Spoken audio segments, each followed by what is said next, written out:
Milo was not a hero.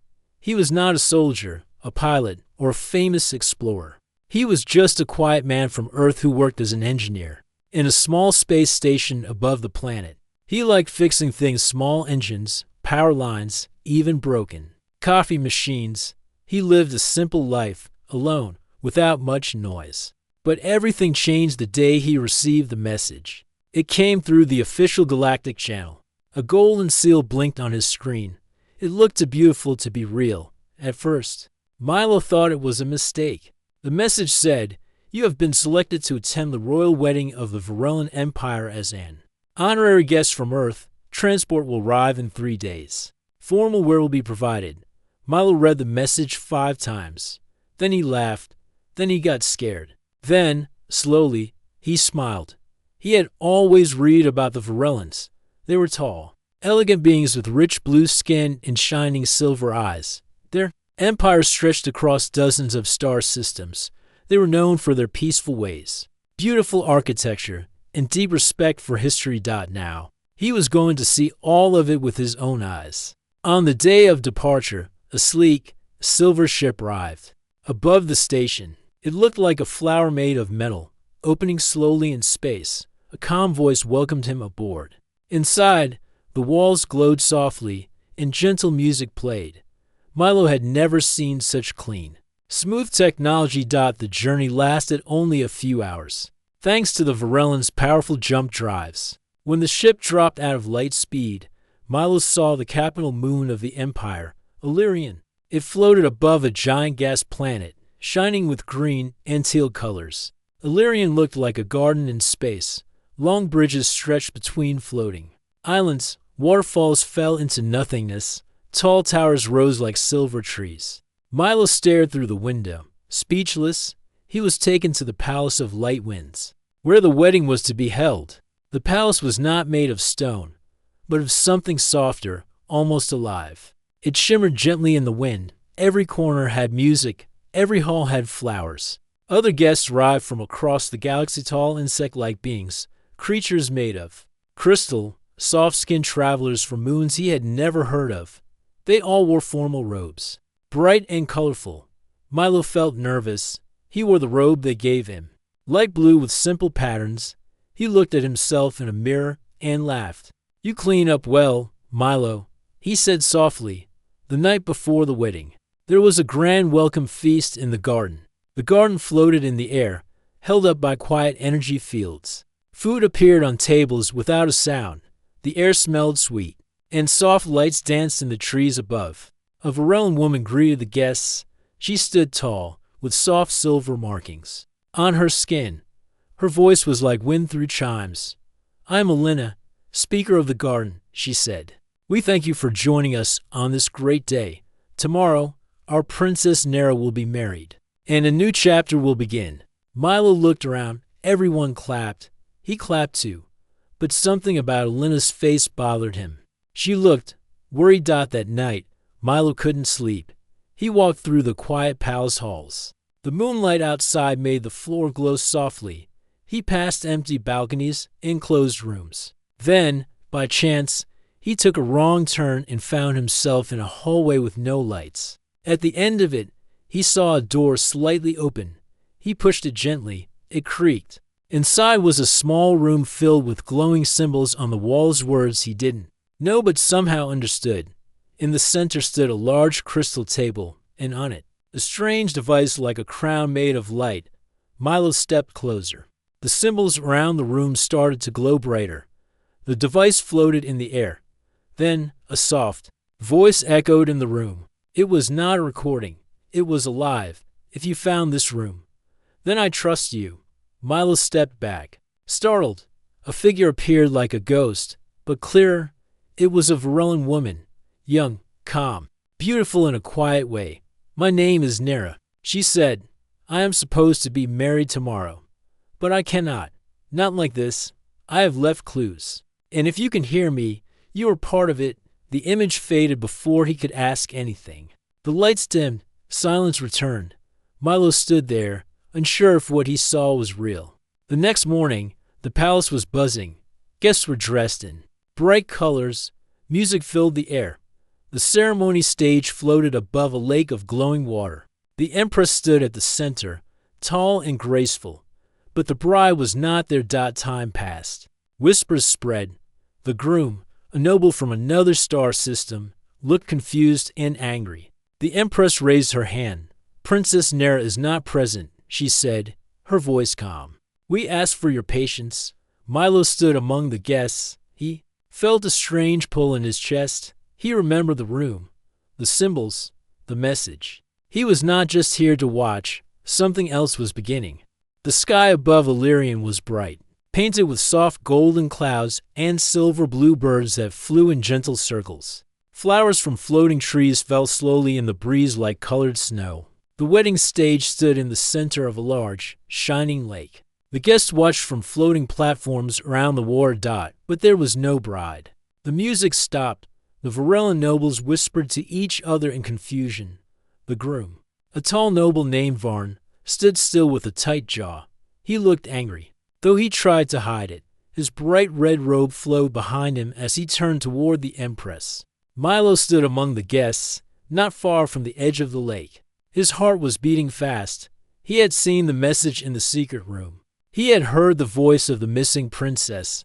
Now, she was truly gone, and only he knew something strange was happening. The Empress stepped forward. Her silver eyes were calm, but her voice was strong. "Princess Nera is not present," she said again. "The ceremony is delayed. All guests, please return to the palace. We will speak again when the time is right." With a gentle wave of her hand, the floating platforms began to move. Soft music started once more, but it was slow and quiet, almost sad. Back at the palace, Milo tried to stay quiet. He didn't want to attract attention, but inside, his mind was full of questions. Why had Nera spoken to him? Why did he understand the symbols in that hidden room? And where had she gone? He found a quiet corner in one of the crystal gardens. Flowers glowed around him. The air smelled like soft fruit. He sat on a smooth bench, thinking. "Are you the Earth Man?" A voice asked from behind. Milo turned quickly. A Varellan man stood there. He was young, with a dark blue robe and short silver markings on his skin. He looked like a soldier, but his eyes were kind. "Yes," Milo said carefully. "My name is Toma," the man said. "I work in the palace guard. I saw you walking near the South Hall last night." Milo froze. Had he been followed? Did they know about the secret room? Toma sat beside him. "I know something is happening. The princess is not missing by accident. She left on purpose." Milo looked at him. "How do you know?" Toma looked around. Then he leaned closer. "She left a message, hidden in the East Tower. Only someone who understands the old flow can read it. That language has not been used for many generations.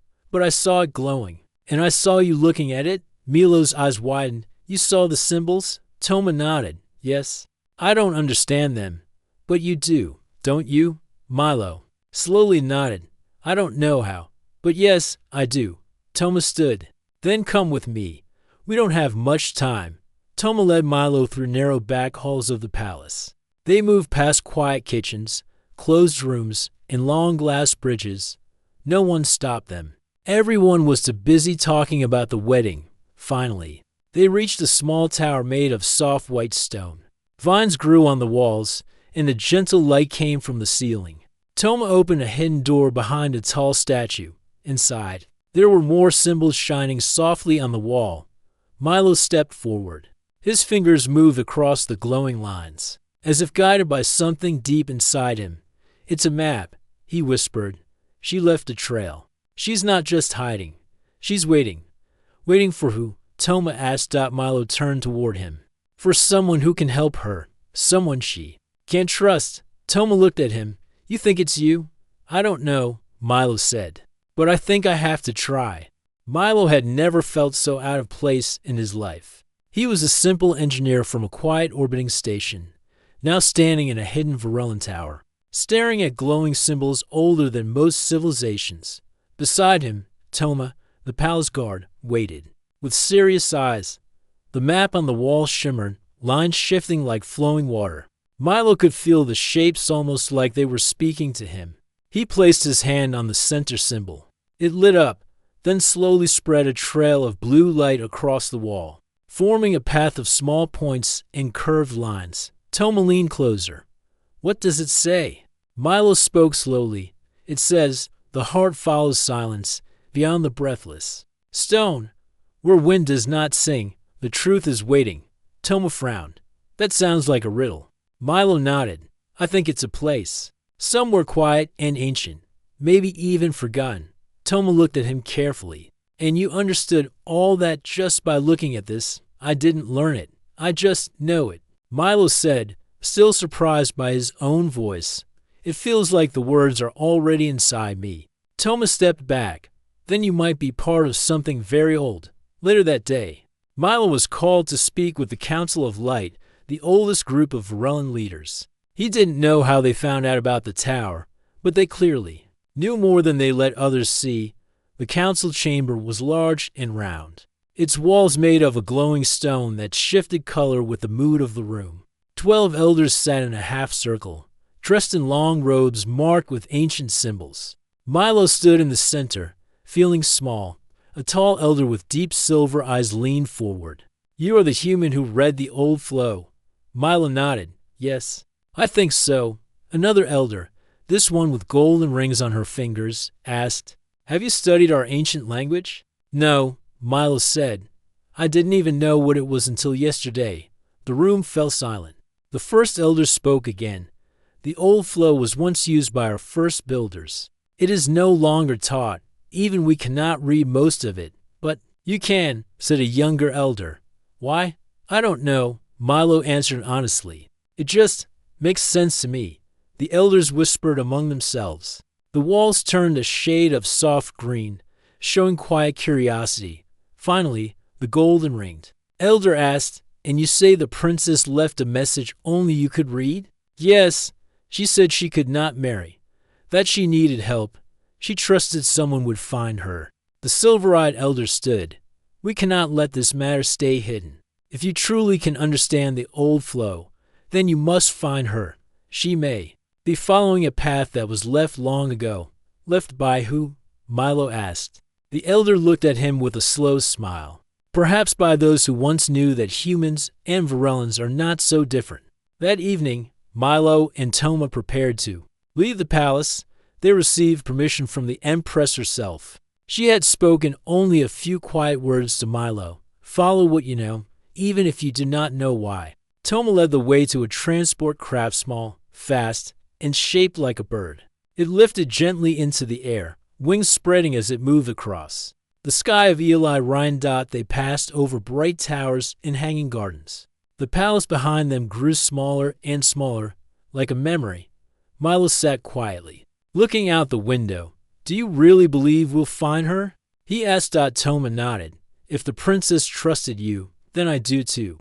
They flew for over an hour until they reached the edge of the moon city spread.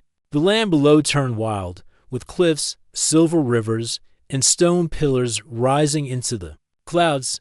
There, Milo said, pointing at a dark valley shaped like a giant mouth. That's where the map was pointing. The place without wind. Toma landed the craft near the edge. The ground was quiet, and the air felt heavy. The valley was deep and shadowed, filled with old ruins. Giant stones marked with faded symbols stood in a circle. They walked slowly, their feet echoing on the stone path. Strange birds flew overhead, but no wind touched their skin. It was completely still. Milo knelt beside a stone. The writing on it glowed faintly as he touched it. She came this way, he whispered. At the center of the stone circle, there was a small pool of still water. Milo stepped forward. As he approached, a faint light appeared above the water. A soft, familiar voice filled the air. If you are here, then you have accepted the path. I knew you would. Nera's voice, the light above the water, formed her image once more. This time, she was smiling. I left because I was not free. The voice continued. I was told who to be, what to do, and who to love. But the old stories speak of something more. A choice, a bond formed by truth, not duty. Her image looked at Milo. Human, you are not just a guest, you are key. The ancient lines were written for someone who still listens to the voice of stars. I believe that someone is you. The image faded. Milo stared at the water, then looked up at Toma. We have to keep going. Toma nodded. Then we follow her trail. And in that silent valley, among ancient stones and faded history, the journey truly began. The path from the valley led Milo and Toma into the deeper parts of Illyrian's wilderness. There were no roads, only soft trails hidden between silver grass and giant flowers that opened in the moonlight. Birds with glowing feathers flew above them, and gentle lights blinked from trees like stars. Toma walked with calm steps, always alert. Milo followed, still surprised at where life had taken him. Just a few days ago, he was fixing power cables. Now he was chasing an alien princess through ancient lands. They followed the trail of old flow symbols left behind by Nera. Each time Milo touched one, it glowed softly and revealed the next direction. The trail led them to a place only spoken about in old stories. The sky ruins of Aurelis. The ruins sat high on a hill, surrounded by floating rocks that moved slowly in the air. Like broken pieces of a forgotten world, tall stone pillars stood in a circle, cracked and covered in green vines. In the center was a wide platform made of white stone. This place is older than the palace. Toma said quietly, I read about it when I was young. They say the first kings came here to speak with the stars. Milo stepped forward. The ground under his feet felt warm. A soft wind began to blow. The first they had felt since entering the valley. It carried a sweet, calm smell like rain before it falls. Then they heard a voice. You found it. Milo turned quickly. Standing at the edge of the platform was Princess Nera. She looked different now, no royal crown, no long dress. She wore simple traveler's robes and a small satchel at her side. Her silver eyes were bright but tired.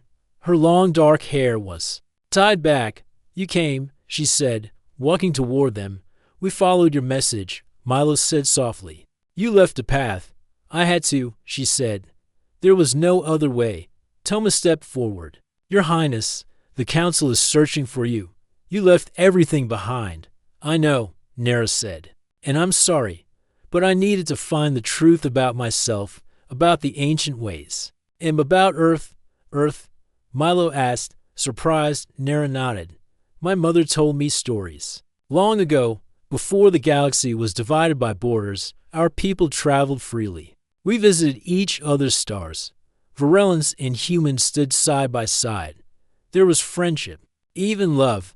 But time passed, and the old stories were lost. Only a few symbols remain. She looked at Milo.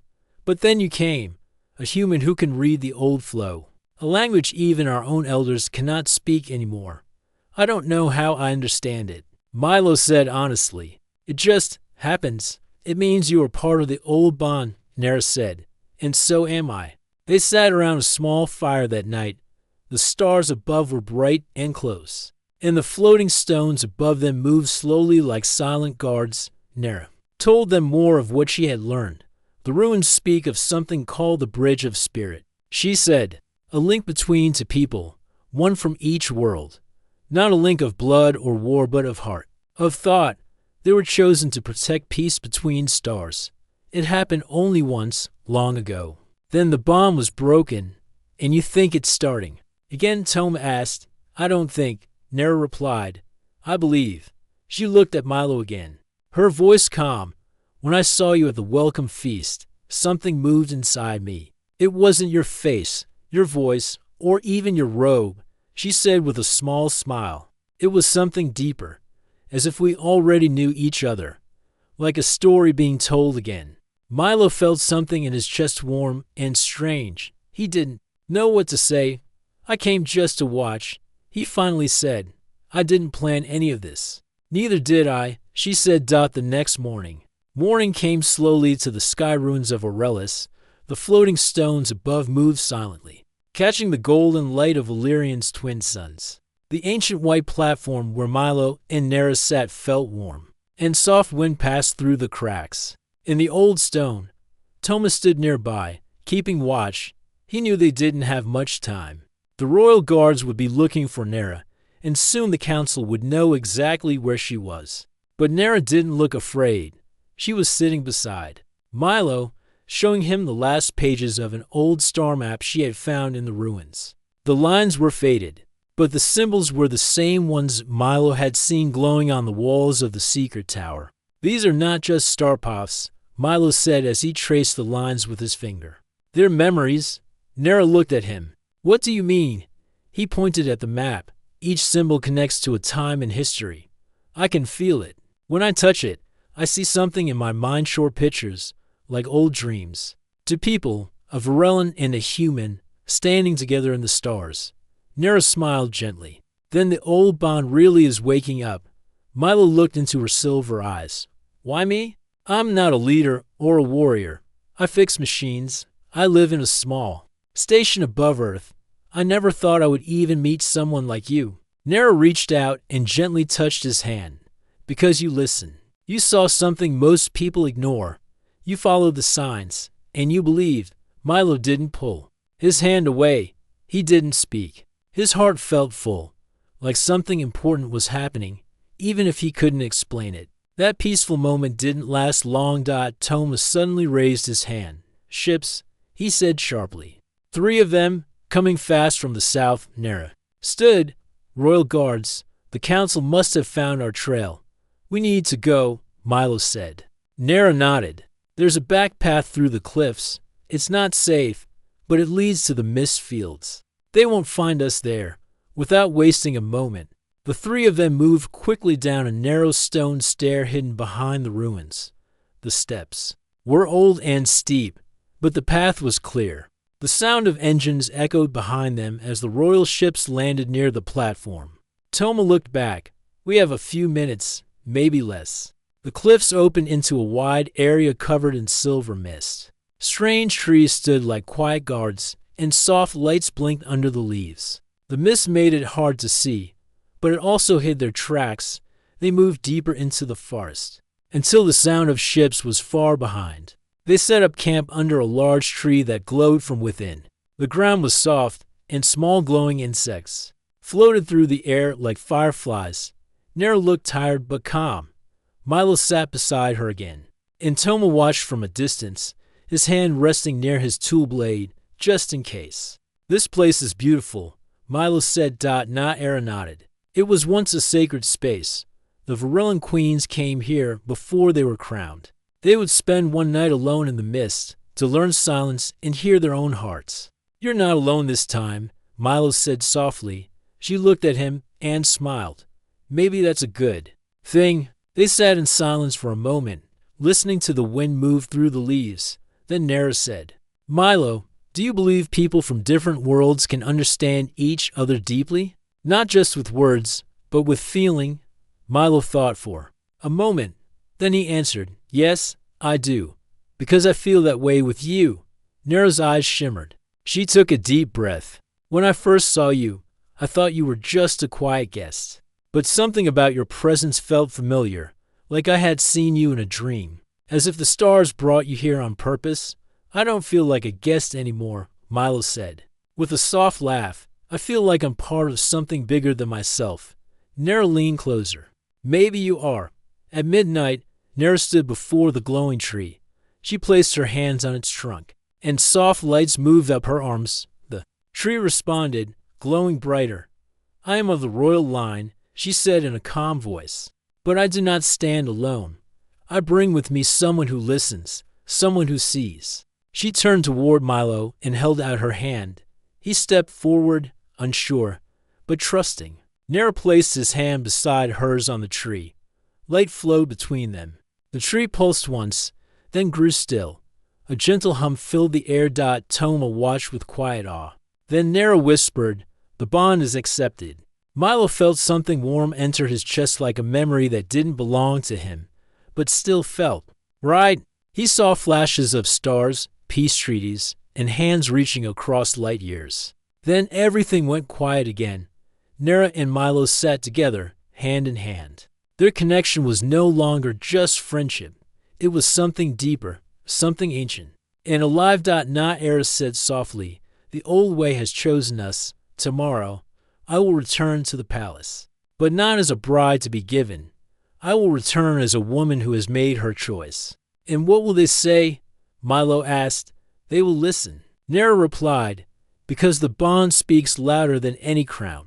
The next morning, the mist fields were quiet. The soft glowing leaves shimmered gently as the first light of Valerian's twin suns reached the forest floor. Milo stood near the glowing tree. Looking up at its smooth trunk, he touched the bark and felt a calm energy move through his fingers. The memory of the night before was still fresh, the light, the warmth, the bond. It was no longer a mystery. It was something real. Nera stepped beside him, her face calm but strong. "We must go back," she said. "It's time." Milo looked at her. "Are you sure?" "Yes," she nodded. "The old bond has returned. I will not hide from it. The council, the Empress, even Varn, they must understand. I am not running anymore." Tome approached from the shadows. "The path to the palace is clear. The guards left the ruins hours ago. They think you fled to the southern mountains." "Then we still have time," Nera said. They returned to the hidden cliff path and followed it back to their small craft. The journey to the palace was silent. The stars above moved slowly, and the wind whispered gently over the hills. Milo sat next to Nera, their shoulders touching. Neither of them spoke, but their hands found each other and stayed together. By the time they reached the palace, the sun had risen high. The floating gardens were full of guests again. News had spread quickly. The princess had returned. Guards stood near the gates, ready to stop anyone. But when they saw Nera step out of the craft with her head held high, they bowed and stepped aside. Milo walked beside her, heart beating fast. He didn't know what would happen next, but he knew he would stand by her. They entered the Hall of Voices, where the Empress and the council were already gathered. The room was quiet, full of tension. Varn stood at the center, wearing his royal robe. His expression was cold and proud. But when he saw Nera holding Milo's hand, his eyes narrowed in anger. The Empress stood. Her silver crown glowed under the sunlight that streamed through the tall windows. "Nera," she said, her voice calm, "you have returned, yes?" "Mother," Nera replied, "I have returned because the time of silence is over." "You left your wedding," Varn said, stepping forward. "You embarrassed our families. You insulted the old ways." Nera looked at him without fear. "No, I followed the oldest way of all, the path of truth. I found the bond." The council murmured in surprise. One of the elders stood up. "You speak of the bond of the open heart?" "Yes," Nera said clearly. "The bond that cannot be chosen by others. The one that chooses for itself." "And who stands with you?" asked the Empress. Nera turned toward Milo. "I choose him," she said. "Milo of Earth." A long silence filled the hall. The Empress walked down from her throne. She looked at Milo with thoughtful eyes. "You are the one who reads the old flow?" she asked. "Yes, Your Majesty," Milo said, bowing slightly. "But I didn't come here to change your world. I came as a guest. I stayed because I felt something real." "You understand our ways, even though they are not your own?" she asked. "I'm still learning," he said. "But I know that what Nera and I share is honest, and it's not mine alone. She chose it. We both did." The Empress was silent for a long moment. Then she smiled gently. "Then the bond is true." Varn stepped forward, voice sharp. "This cannot happen. He is not of royal blood. He is not of this world." The Empress turned to him. "Nor were our ancestors, once. Our strength does not come from our blood, Varn. It comes from our choices." Varn stood still, angry, defeated. The Empress raised her hands. "Let it be known. The princess has chosen by the bond of her heart, as written in the oldest law. No one may deny it." The council slowly nodded. One by one, they accepted the bond. Thomas smiled from the side of the hall. He had always believed in the princess's courage. Now the whole empire had seen it. Later that day, preparations began again, not for the wedding that was once planned, but for a new one. A wedding that would follow both human and Varellan customs. A true joining, not of families or empires, but of hearts. Nera stood with her mother in a quiet garden, under a tree with soft red leaves. "Are you proud of me?" she asked. The Empress smiled. "I am," You followed your heart even when the path was uncertain. That is the mark of a true leader. Milo stood in his room, looking at the royal robe prepared for him. It was soft blue with silver lines, and a symbol of both Earth and Illyrian stitched on the chested new sign made just for him. He never dreamed of becoming part of a legend. He had only wanted to see something beautiful. Now, he was about to become part of something that would change history. The skies above Illyrian were filled with gentle music. Floating lights moved slowly through the air like glowing petals across the capital moon. Bells rang softly, and the wind carried the sound like a song of peace. It was the day of the royal wedding. But this time, it was not the wedding everyone had expected.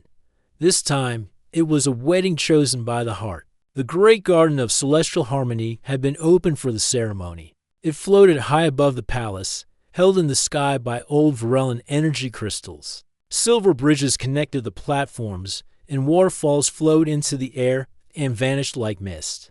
Milo stood near the edge of the garden, dressed in his new robe, soft blue with silver patterns. His robe was simple, but full of meaning. On his chest was a new symbol, a star and a leaf, one for Earth and one for Illyrian. They were now joined. He looked out over the crowd.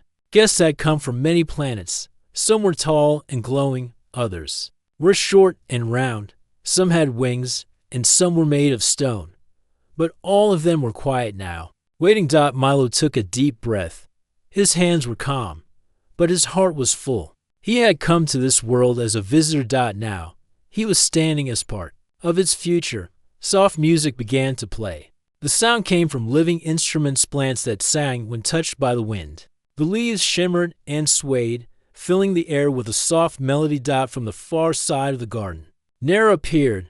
She wore a robe of white and silver, with glowing threads that looked like starlight. Her hair flowed behind her like a river of light. Her silver eyes were calm, shining with joy. She walked slowly across the floating path, each step sending soft ripples of color through the air. Varellan tradition said the bride must cross the sky alone, but this time, every being present watched with awe and respect. As Nera reached the center of the platform, she stood beside Milo and smiled. "You're really here," she said softly. "So, are you?" he replied. The Empress stepped forward to guide the ceremony. She wore the crown of her line, but her face was full of warmth. "Today," she said, "we do not bind to families or to empires. We honor something deeper, something older than law or title." She turned to the crowd. "This is not a wedding of power. It is a wedding of choice. Two souls from different stars have found each other. They speak not the same language of birth, but the same language of heart." The garden fell silent. Even the wind slowed. Nera and Milo turned to face each other. They held out their hands, palms open. In Varellan custom, this showed honesty and trust. The Empress continued. "Princess Nera, do you accept this bond with open heart and open spirit?" "I do," Nera said, her voice strong and full. "And Milo of Earth, do you accept this bond with truth and love?" "I do," Milo said, with a calm smile. "Then let the stars witness your bond," the Empress said. "Let your path be your own, and let your love be the bridge between our worlds." A soft light rose from their joined hands. It moved into the sky and formed a glowing ring above the garden. Blue and white light swirling together. The guests cheered. Some clapped, some sang, some sent light into the air. Even the trees seemed to shine brighter. Milo and Nera stood in the center, not as strangers, but as a promise of new beginning. The celebration lasted for hours. There were songs from many worlds, foods from many moons, and stories shared around glowing lanterns. Toma, standing near the edge of the garden, smiled as he watched the couple. He had followed the princess in silence. Now, he saw her happiness in full light. It made him feel proud. The Empress sat beside the elders, speaking with joy about the future. Even the council, once so serious, now laughed and shared fruit with crystal-furred guests from a distant planet. For the first time in a long while, the galaxy felt united. Later that night, Milo and Nera sat together under a tree that glowed like soft fire. The stars above were bright, and Illyrian's moons passed slowly across the sky. Nera leaned her head on Milo's shoulder. "Do you miss Earth?" she asked. "Sometimes," Milo said. "But I don't feel far from it now." Nera smiled. "You've brought a piece of it here." Milo looked at her. "And you've given me a home among the stars." They stayed there, quiet and peaceful, listening to the music still playing in the distance. In the days that followed, stories of the wedding spread across the galaxy. People spoke of the human who read the old flow, of the princess who chose her, path of the bond that reminded every world what love and trust could do. New trade routes were opened between Earth and Illyrian. Students came to learn the old flow once more. And in the gardens of the palace, a new tree was planted. Its leaves were shaped like stars, and its roots glowed with blue light, a sign of a new age. An age that began not with a war, but with a wedding.